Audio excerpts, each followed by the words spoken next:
नमस्कार, आप देख रहे हैं के न्यूज और मैं हूं आपके साथ अवंतिका। रुक करते हैं उत्तराखंड खबरों की तरफ।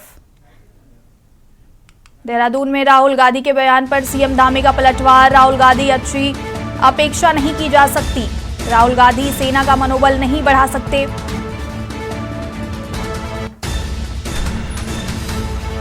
राहुल गांधी हमेशा सेना का मनोबल तोड़ने का काम करते हैं। देहरादून में राहुल गांधी के बयान पर सीएम धामी का पलटवार। राहुल गांधी से अच्छी अपेक्षा नहीं की जा सकती।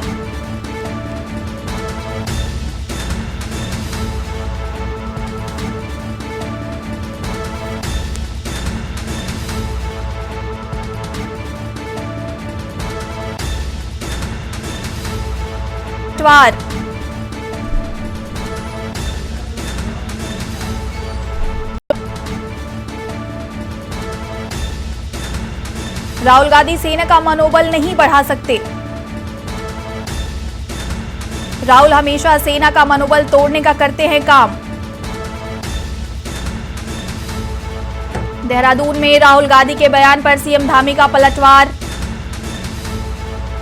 राहुल गांधी से अच्छी अपेक्षा नहीं की जा सकती।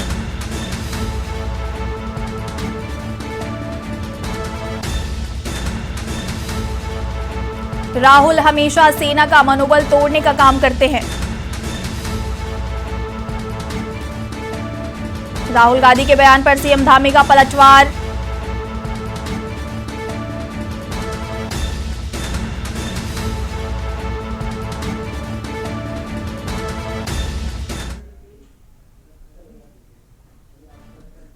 उत्तराखंड में पुलिस कांस्टेबल भर्ती आज 413 केंद्रों पर 1.5 लाख उम्मीदवार देंगे परीक्षा।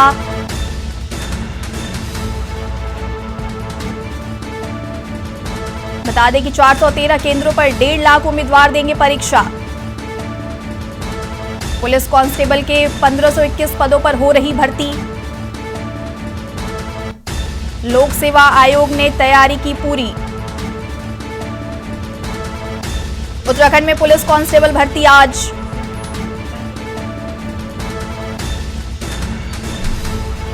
413 केंद्रों पर 1.5 लाख उम्मीदवार देंगे परीक्षा।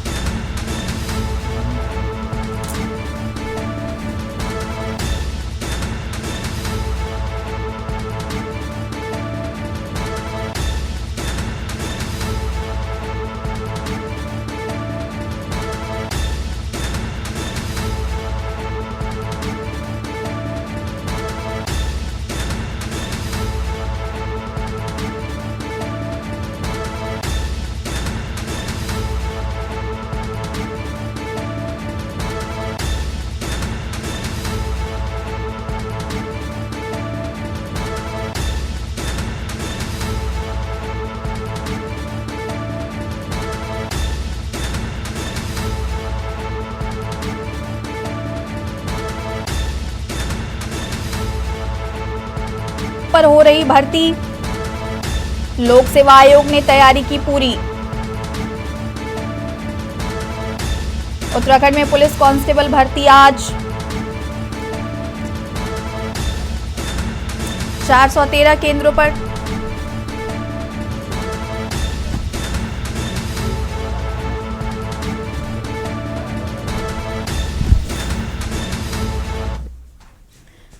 मुख्यमंत्री पुष्कर सिंह धामी ने देहरादून स्थित परेड ग्राउंड पहुंचकर बैडमिंटन क्लब द्वारा आयोजित बैडमिंटन प्रतियोगिता का किया शुभारंभ। इस प्रतियोगिता में प्रदेश से UP, PCL, BHEL, Uttarakhand police, Uttarakhand शिक्षा विभाग जैसे विभिन्न सरकारी कार्यालयों से खिलाड़ी प्रतिभाग कर रहे हैं। यह अंतर विभागीय बैडमिंटन प्रतियोगिता 17 से लेकर 19 तारीख तक चलेगी।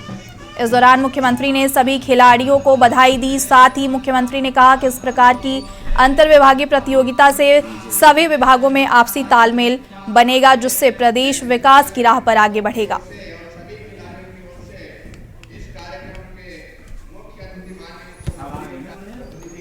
आज यहाँ पर अंतर विभागीय बैडमिंटन प्रतियोगिताएं प्रारंभ हुई है और ये प्रत्येक वर्ष प्रतियोगिता आयोजित होती है। हमारी सभी को शुभकामनाएं और सबसे अपेक्षा भी हमने की है कि अंतर विभागीय बैडमिंटन प्रतियोगिता में सभी विभागों के अधिकारीगण कर्मचारीगण आपस में मिलकर इस प्रतियोगिता में भाग लेते हैं, जिससे निश्चित रूप से आपस में जहां पर एक दूसरे को समझते हैं, एक दूसरे के साथ समय बिताते हैं, खेलते हैं, परस्पर एक बॉन्डिंग होती है। उस बॉन्डिंग से निश्चित रूप से हमारे जो कार्य करने की जो पद्धति है उसमें भी कहीं ना कहीं बहुत बड़ा सहयोग होगा, बहुत बड़ा वो तेज़ी से आगे बढ़ेगा, क्योंकि परस्पर बॉन्डिंग के आधार पर विभाग भी आगे बढ़ेंगे, कार्य पद्धति भी जो है आगे बढ़ेगी।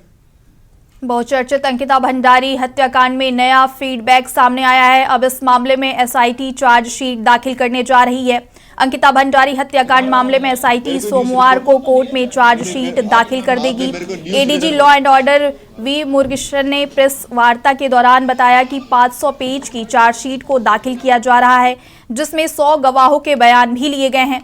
पुलिस का कहना है कि मामले की जांच हो चुकी है, जो जांच बाकी है उसकी एसआईटी आगे भी जांच करती रहेगी। DIG law and order P Renuka Devi की निगरानी में एसआईटी जांच कर रही है। उनका कहना है कि साक्ष्यों को कलेक्ट कर लिया गया है। फिलहाल अभी भी इस पूरे मामले में कुछ साक्ष्य बाकी हैं, जिनकी जांच की जा रही है। आपको बता दें कि आरोपियों के खिलाफ 302 20 120 बी 354 के साथ अनैतिक व्यापार निवारण अधिनियम के तहत आरोप पत्र दाखिल किया जा रहा है। इस पूरे मामले में विपक्ष के साथ ही कई सामाजिक संगठनों ने पुलिस जांच और सरकार की कार्यप्रणाली पर सवाल उठाए थे। हालांकि आरोपियों की त्वरित गिरफ्तारी कर उन्हें जेल भेज दिया गया था। विपक्ष के साथ ही पीड़िता के परिजन भी इस पूरे मामले की सीबीआई से जांच कराने की लगातार मांग कर रहे हैं।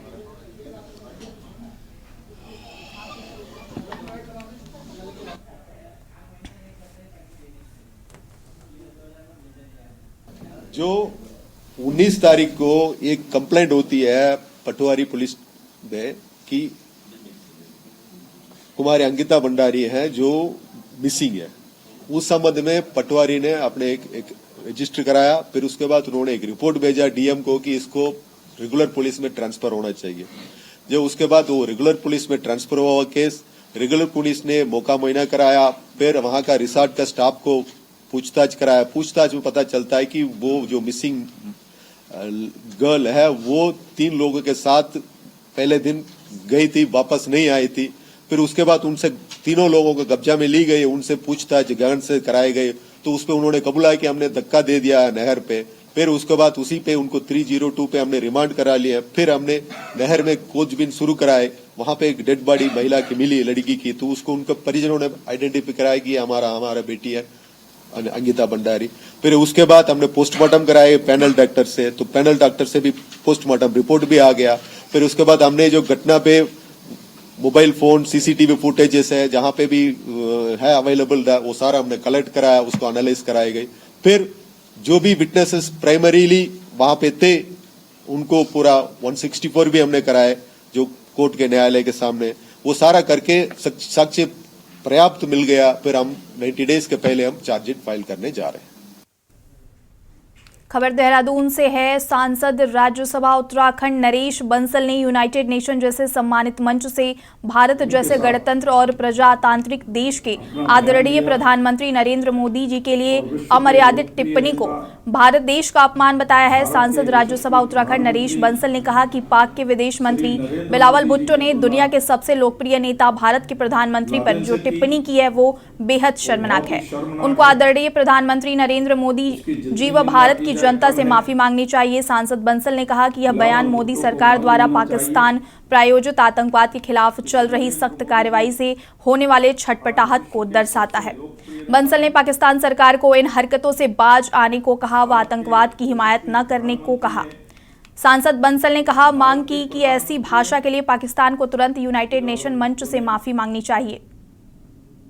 जिस प्रकार बेशर्मी के साथ अपना बयान दिया बिलावल भुट्टो ने,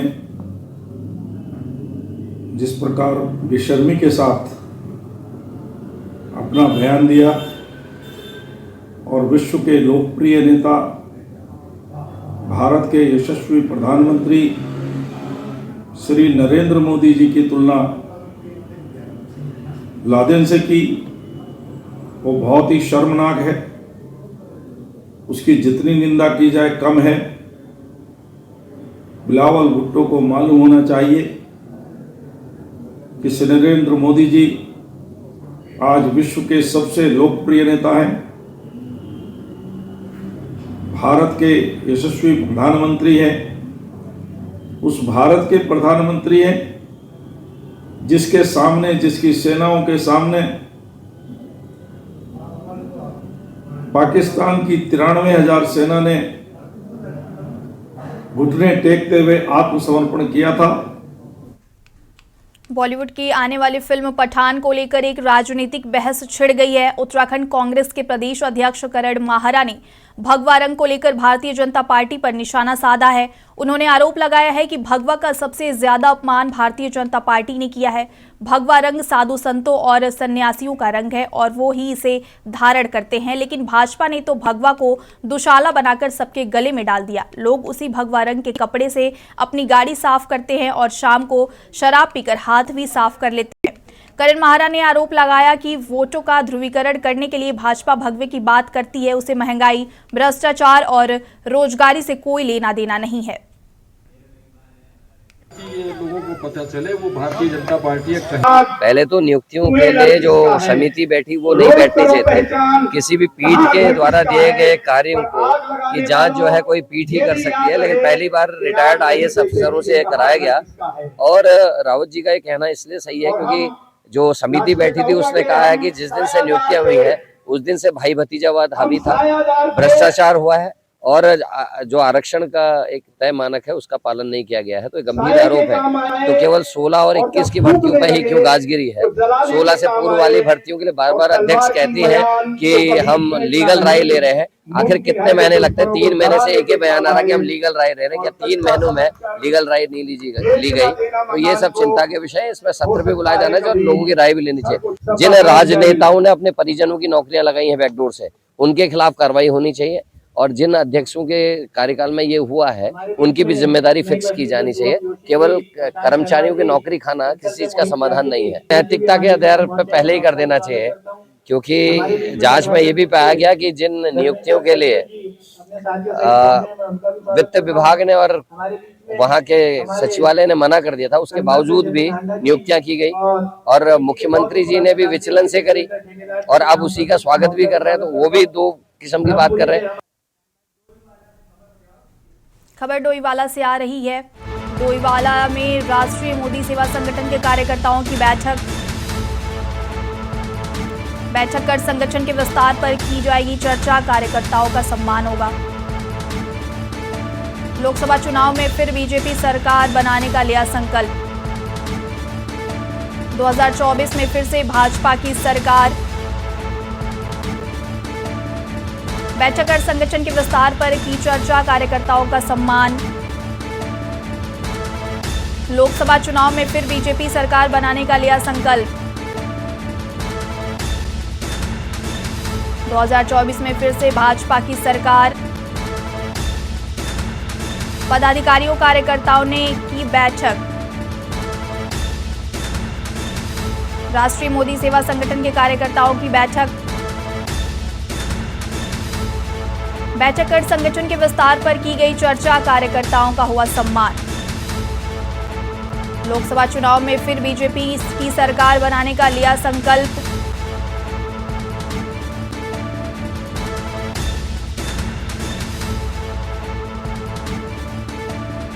इस बैठक में संगठन के विस्तार पर चर्चा की गई। लोकसभा चुनाव में फिर बीजेपी सरकार बनाने का लिया संकल्प। आज राष्ट्रीय मोदी सेवा समिति संगठन ने अपने नींव मजबूत करने हेतु तमाम पदाधिकारियों को एक दूसरे से मिलन करने हेतु एक दूसरे को लोही सम्मान, महिलाओं को आड़ी शॉल आदि पुष्पमाला पहनाकर एक दूसरे में जिक्र करते हुए राज्य सरकार, भारत सरकार, केंद्र सरकार द्वारा आने वाले सभी योजनाओं को घर घर तक पहुंचाने के लिए। सर, हमारे उद्देश्य ये है कि जो हमारी महिला लेडीज़ हैं उनको रोज़गार दिलाना है और हम राज्य सरकार और भारत सरकार से हम निवेदन करेंगे कि हमारी जो महिला है उनको सभी को रोजगार दे और हमें आगे आने वाले समय में मोदी को ही हमारा प्रधानमंत्री बनाए। और आज हमारा ये कार्यकर्ता सम्मेलन इसीलिए था कि हम सब बैठकर बातचीत करें कि हमारा संगठन आगे बढ़ाएं। जन कार्यकर्ता सम्मान समारोह का सम्मेलन रखा गया है। हमारा आगे के लिए हमने बेरोजगारों को रोजगार के उद्देश्य से जोड़ना है और गरीब परिवारों को अच्छी शिक्षा, अच्छे स्वास्थ्य से दिलाने का हमारा जो है समिति का गठन किया गया है। जी हाँ, हमारे जो है सरकार, केंद्र सरकार द्वारा, राज्य सरकार द्वारा जो जन कल्याणकारी योजनाएं चलाई जा रही है वो घर घर हमने पहुँचाना है। इस खबर पर हमारे साथ राज जुड़ रहे हैं संवाददाता डोईवाला से। राज, ये जो बैठक हुई है, क्या कुछ जानकारी है इस पर? बिल्कुल, देखिए, मोदी सेवा समिति संगठन की ये बड़ी बैठक थी जो डोईवाला के माजरी में आयोजित की गई है। इस बैठक में हरियाणा के कार्यकर्ता थे, दिल्ली के कार्यकर्ता थे और उत्तराखंड के कार्यकर्ता थे। यानी ये बड़ी बैठक थी, और क्योंकि 2024 में लोकसभा चुनाव होने जा रहे हैं, उसको देखते हुए कार्यकर्ता लगातार अपनी तैयारी में जुट रहे हैं। और ये भाजपा से जुड़ा एक संगठन है जो चाहता है कि फिर से 2024 में मोदी के नेतृत्व में सरकार बने। जो कार्यकर्ता हैं उनको बताया जा रहा है कि कैसे हमें पार्टी का विस्तार करना है, और जो केंद्र सरकार और राज्य सरकार के काम है उनको आधार बनाकर हमें जनता का दिल भी जीतना है, जनता का वोट भी लेना है। तो बड़ी बैठक थी जिसमें कार्यकर्ताओं ने एक रणनीति बनाई है और संकल्प किया है कि 2024 में फिर से मोदी जी को ही प्रधानमंत्री बनाएंगे, और जो केंद्र सरकार की लाभकारी योजनाएं हैं आम जन तक उनको पहुंचाएंगे। तो बड़ी बैठक थी, बड़े कार्यकर्ता इसमें थे, राष्ट्रीय स्तर के नेता यहाँ पहुंचे थे, और एक संकल्प सब लोगों ने मिलकर लिया है कि 2024 में बड़ी अच्छी जीत हासिल करेंगे और फिर से मोदी जी को पीएम बनाने वाले हैं। जी राजकुमार, इस जानकारी के लिए आपका शुक्रिया।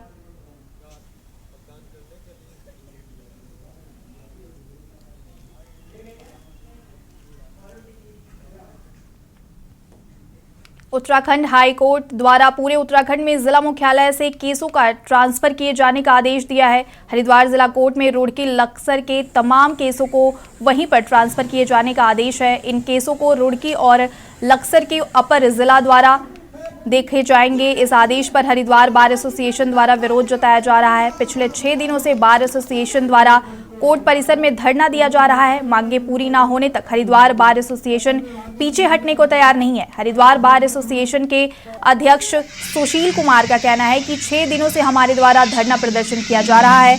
हाईकोर्ट द्वारा जिला जज के अधिकार में कटौती की गई है। एडीजी को जिला जज के समक्ष खड़ा कर दिया गया है। इसके विरोध में हमारे द्वारा धरना दिया जा रहा है। अगर हाईकोर्ट यह मानता है कि वादकारी की सुविधा के लिए उनके द्वारा यह निर्णय लिया गया है, तो हाईकोर्ट की बेंच भी हरिद्वार कोर्ट में स्थापित की जानी चाहिए, क्योंकि वादकारी को नैनीताल जाने में काफी परेशानियों का सामना करना पड़ता है।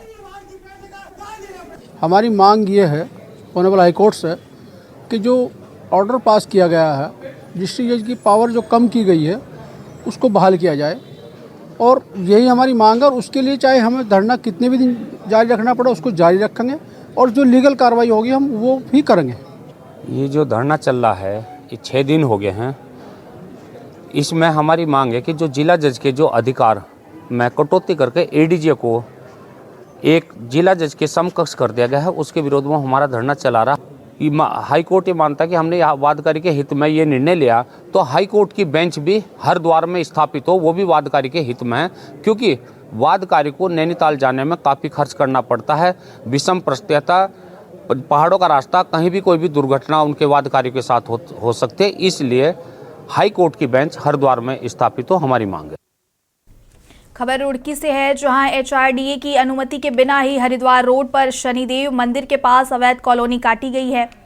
बड़ी बात तो यह है कि इस कॉलोनी के ध्वस्तीकरण के भी आदेश हुए हैं, लेकिन इसके बावजूद भी अधिकारियों की नाक तले लगातार कॉलोनी में कई मकानों का निर्माण कार्य चल रहा है। हालांकि क्षेत्र में एचआरडीए के अधिकारियों के द्वारा अवैध निर्माण पर कार्रवाई भी की जाती है, लेकिन इस तरह की इतनी बड़ी कॉलोनी में ध्वस्तीकरण के आदेशों के बावजूद बिना अनुमति के लगातार निर्माण कार्य चलना विभाग के ऊपर भी सवाल खड़ा करता है। वहीं इस पूरे मामले पर एचआरडीए के सहायक अभियंता डीएस रावत ने कहा कि कुछ महीने पहले इस कॉलोनी में ध्वस्तीकरण की कार्रवाई भी की गई, लेकिन संज्ञान में आया कि एक बार फिर इस कॉलोनी में निर्माण कार्य कराया जा रहा है, जिसको लेकर उनके द्वारा नोटिस भी जारी किया गया है।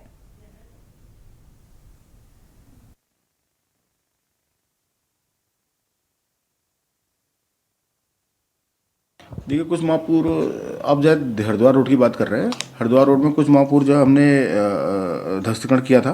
ध्वस्तीकरण करने के बाद फिर कॉलोनाइजर द्वारा संज्ञान में आ रहा है कि जो है दोबारा से उसने जो है डेवलपमेंट कार्य शुरू कर दिया है और हम उस पर हमने दोबारा से नोटिस रेज कर दिया है। उसके बाद अब आखिरी विकल्प यही बचता है कि जो है प्रॉपर्टी को सील किया जाए, उस पर विचार कर रहे हैं। सर कब तक प्रॉपर्टी सील हो पाएगी? और देखिए अभी दोबारा पहले तो ध्वस्तीकरण कर दिया गया, उसके बाद जो है अभी दोबारा से नोटिस रेज हुआ है, उसके बाद उसमें विधिक सुनवाई करने के बाद ही जो है हम इस पर अंतिम निर्णय लेंगे।